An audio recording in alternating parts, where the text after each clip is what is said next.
Going to be a longer episode today. We've got stage 9 of the Giro Rosa. I'm not sure if anyone's been watching it, but it has been fantastic to watch.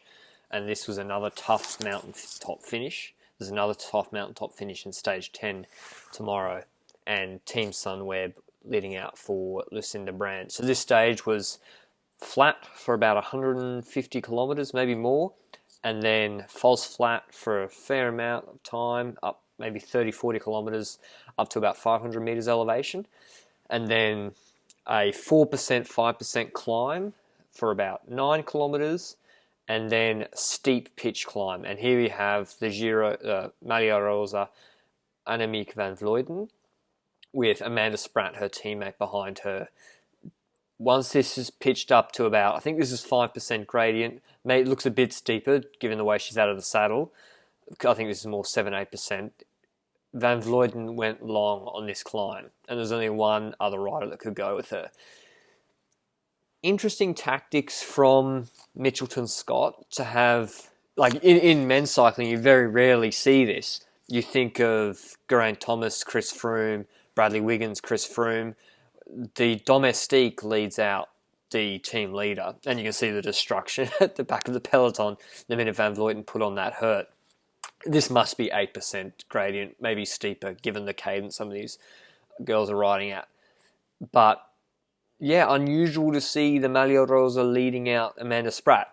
And I think, judging from the Strava titles and what's been said on Twitter, I think Van Vleuten said on Twitter, Amanda Spratt said on Twitter, "Thank you to Van Vleuten for what she did for me today." I think there was an agreement that Van Vleuten would set tempo for Spratt, break up the group, and try and get Spratt on the podium, and that was successful. So now two Mitchelton Scott riders on the podium, with Van Breggen in second position, 3 minutes behind Van Vleuten. But I'm kind of telling you what happens already in advance. So, great cadence from Van Vleuten, time trial world champion, and we now have a group of about 20 riders, but it's getting split up massively. And if we fast forward to 8.5 kilometres left on the climb, you can see that the group is now whittled down to 5 riders: Amanda Spratt, Van der Breggen, Lucinda Brand, and Moolman Pasio. Lucinda Brand gets popped early, as is Moolman Pasio, and Moolman Pasio, I believe, was fighting out for third place with Amanda Spratt. And looking here side by side, there's a few different riding styles. Road champion Van der Breggen has a very smooth pedaling style, very smooth cadence, very little upper body movement. She's on, say, a medium-sized bike. Van Vleuten has a tiny bike. When you look at her figure compared to the size of her frame, it's probably an extra small frame she's riding. There's Catherine Hall behind. It looks like she's on an extra small, and I'm not sure how tall she is, but reminds me of the Schleck brothers. They rode tiny, tiny frames. Van der Breggen comes up because she can see that Lucinda Brand and Moolman Pasio are struggling. Their body language, they're sort of swaying in the saddle, moving side to side. Another reason Van der Breggen should move up, notwithstanding Moolman Pasio being dropped there, is because the two Mitchelton Scott riders, if you have Spratt behind the Maglia Rosa, Van Vleuten, and then Van der Breggen third, Van Vleuten can attack off the front, increase the pace. Spratt can lose the wheel, and then Van der Breggen has to go around Spratt to counter that attack. So now that I think the idea was for Van Vleuten to drop Moolman Pasio and Lucinda Brand, that's now happened. She's talking to Spratt. I think the idea was for Spratt to take over here, but you could see that Van Vleuten pulled off for Spratt to take over. Spratt, I think, said to her, "I'm not feeling crash hot. You've set a pretty high pace." And Van Vleuten did set a strong pace. But they could see Moolman Pasio coming back, so Van Vleuten goes back on the front to put a bigger gap into them. Lucinda Brand off the back. So now, return to what the setup was before. Van Vleuten, Van der Breggen, and Spratt. And I think the idea is to put at least 30 seconds into Moolman Pasio and Lucinda Brand. But with about 7 kilometres to go, Spratt gets dropped off the wheel. No attack from Van Vleuten or Van der Breggen. It's just the pace is too hot for Spratt. And I think Spratt realised she's not competing with these two girls on GC. She's 7 minutes behind, maybe more. She just wants to get on the podium. There's no point her holding the wheel of people she can't keep the tempo of, exploding with 2 kilometres left, and losing spots on GC if Brand and Moulin-Pazio and Longoborghini pass her. So she's just going to ride her tempo, do the best time she can. She's already got an advantage over the other girls that she's competing with for third position. And she knows also there's some steep pitches coming up. And already, side by side, look at the cadence difference, the pedalling style difference between the two riders. I noticed in Van Vleuten's, when I did the video the other day of her winning stage 5 and I think stage 6, her pedalling style is very toe down. That's classic time trialist. It's also from older riders that happens a lot. If you look at Philippe Gilbert's pedalling style, it's almost his foot's vertical, but she rides very pedal down and rides at a lower cadence, all things being equal. If you see here, rides at a lower cadence compared to Van der Breggen. Van der Breggen road world champion, very smooth. If you were coaching someone, I mean, horses for courses, whatever the rider prefers, but I think Van der Breggen's got that classic style and really efficient pedalling. Looking at the cadence here of Spratt, you can see she's not even in the bottom chainring, but running sort of 70, 72 cadence. I was surprised by this, and this is an Australian thing, During rider accepted, that a lot of the Mitchelton Scott riders, both men and women, seem to ride a lower cadence than I would think is optimal, and they seem to have lower gearing than I think is optimal. If you look here, I think Van Vleuten definitely has a smaller cassette than Van der Breggen. Van der Breggen looks like she has a 32 at least on the back. I'm not sure what she has on the front, but for this stage, it should have been 50-34 with a 32 on the back, given how steep some of the climbs were at the finish. And that's what we're going to fast forward to now. And this is where this stage starts to get really spicy and was really good to watch and exciting. The Tour de France was exciting last night with Thomas de Gendt winning with that solo breakaway, one of the best breakaway riders in history. But this Giro Rosa stage was really exciting, with first and second on GC going head-to-head against each other up a steep pitch. And the Giro Rosa has been, from a viewership perspective, really successful this year. It's been really exciting. And they're about to go up a wall. Instead of going round to the right of this hairpin, it's going to pitch up, and Van Vleuten attacks. And Van der Breggen only notices about now that she's being attacked up this steep pitch and doesn't respond. It's sort of the Chris Froome reaction. And I don't know whether she was on the limit. She does seem to be trying to get back in the wheel here.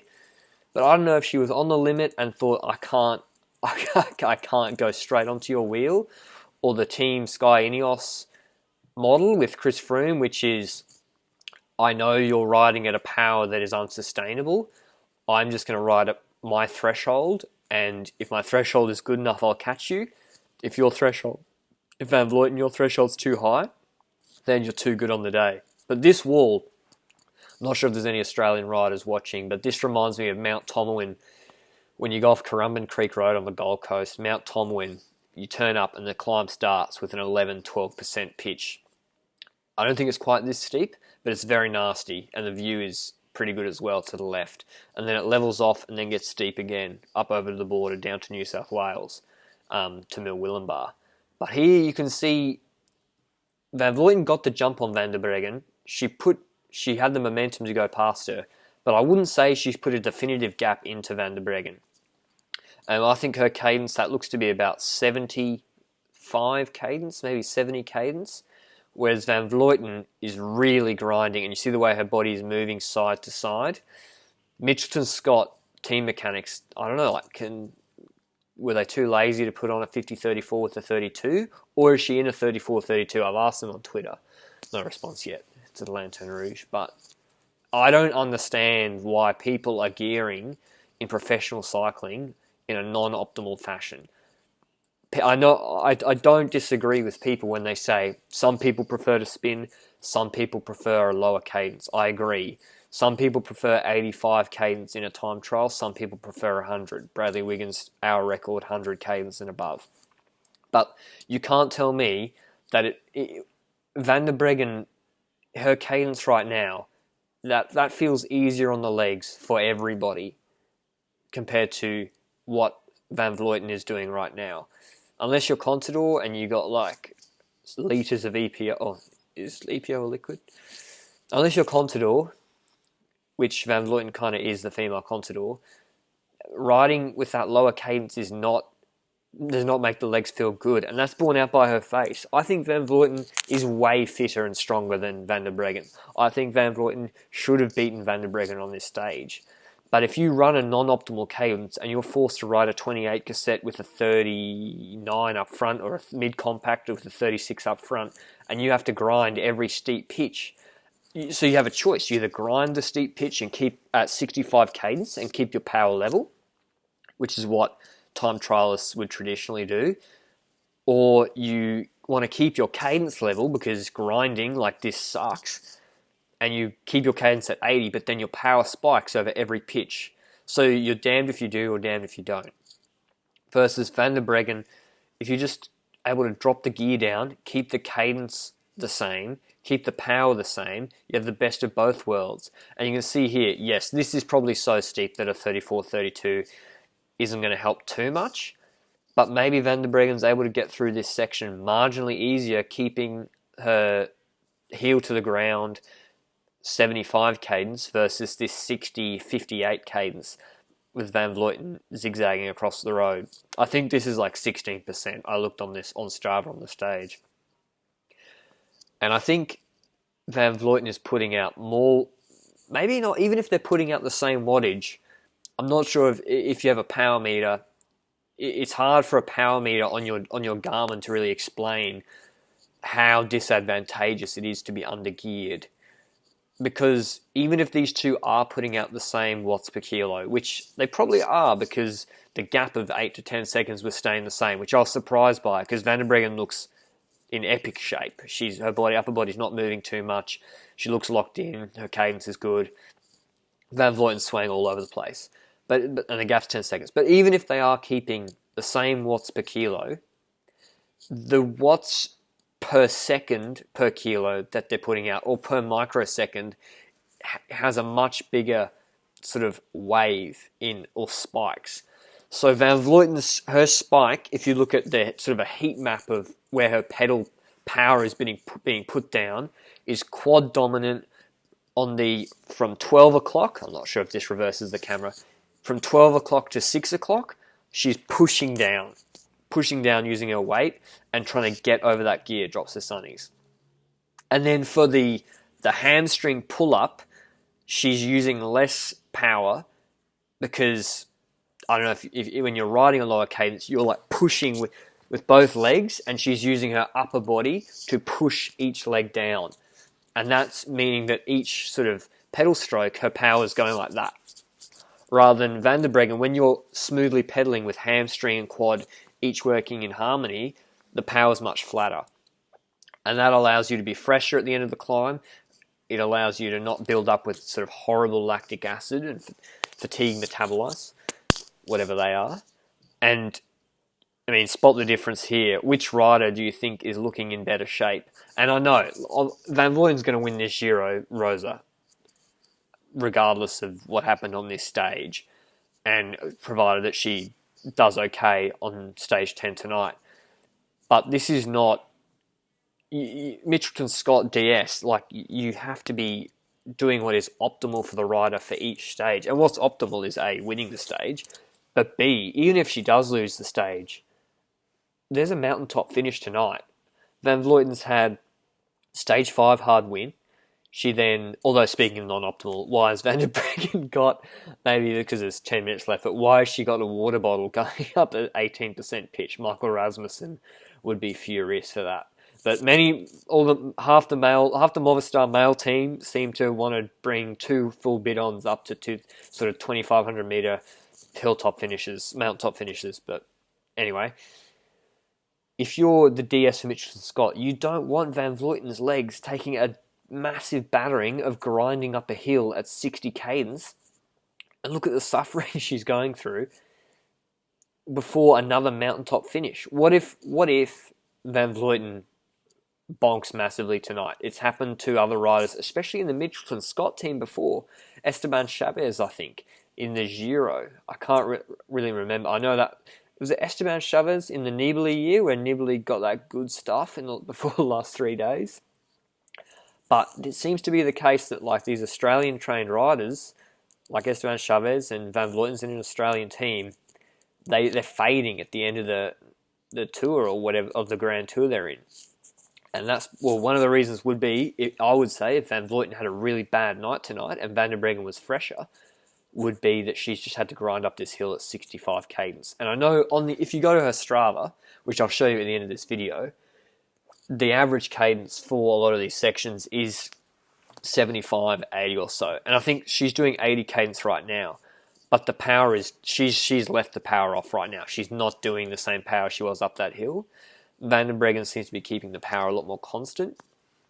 And when I show you Amanda Spratt and Van Vleuten's average cadence on the really steep pitch, which we just watched, you'll see how significantly it drops. And unfortunately, Van der Breggen isn't on Strava, or I can't find her, excuse me, her Strava file for this ride. But I would bet anything her average cadence was significantly higher up the steep pitch they just went through. Anyway, let's just fast forward a bit to the last K. Now this is where it's like a wolf chasing down its prey. I guess psychologically it's better to be able to chasing a target in front of you, whereas Van Vleuten is just sort of chasing time. I'm not sure whether the DS was in her radio saying, listen, you're actually only 8 seconds ahead of Van der Breggen.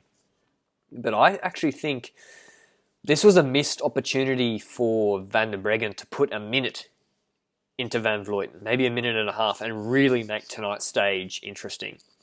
Because with 1 kilometre to go, Van Vleuten is completely cooked. She's riding on fumes right now. She went for the World Time Trial Champion, and I'm not just making this up. They admitted this. I think she admitted this on Twitter, so did Mitchelton Scott. She went way too hard on that initial pitch that I said was like Mount Tomlin. She went way too hard and had nothing left at the end. And if I was Van der Breggen's DS, I'm not sure whether Van der Breggen also is at the limit and just looks really smooth, but she puts 20 seconds into Van Vleuten in about 50 metres, 150 metres at the end with ease, it looks like. And she's in the drops chasing her down, and maybe this is just like one big glycogen push or anaerobic push to go past Van Vleuten. But it was actually, with 300 metres left here, Van der Breggen looks good. Like, she looks like she could have gone for another 3 minutes super hard, and Van Vleuten is cooked. What a dramatic... Look at this goat track. So, like, do they drive cars up this? Anyway, Van Breggen looks like she could have gone for another K really hard. So, I don't know whether she was at the limit and she's just really good at masking how she's feeling, but judging by the way she's really driving through the line, it looked like she had more in her, and maybe her DS could have been on the phone and said, like, you go reel her in. Maybe they just wanted to win the stage, but fantastic stage win by Van der Breggen. I'll just show you here Annemiek van Vleuten's Strava file for this ride. I mean, she's still just about got the qualm and everything. Whether, I'm not sure if Van der Breggen, because she doesn't have her Strava file up, actually beat her on some of these rides, on some of these sections or segments. But if we just go into analysis, and I'll break down where I started really, when there was just one-on-one and Van Vleuten attacked her,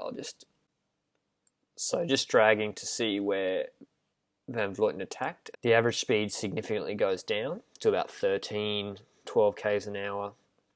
It says, if you can see at the bottom, it's 17%, 20%. It's steep. It's really steep. And I don't know what, this is estimated power, so I'd just ignore the power, to be honest. But I was more interested in her cadence. And the average for this section was 75. And that goes up here, where you can see her cadence is much higher. But this is on a false flat. A lot of this 2%, 1%, sort of 5%. That's fine.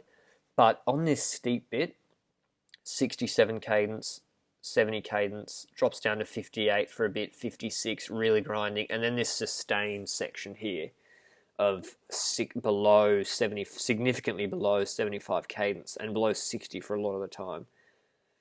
I think that's why she was so cooked. And it's unnecessary. Put different gearing on. Even if it looks silly, there's no need to be grinding like that at 65 cadence for like quite a few minutes. I think this was C317. 3 minutes at 65 cadence at sort of the back end of a Grand Tour, probably not optimal. And Amanda Spratt, congrats to her for now being third overall. She had much the same. But anyway, let me know if you like this video. Great win from Van der Breggen. And let me know if you want any more of these longer ones. Ciao.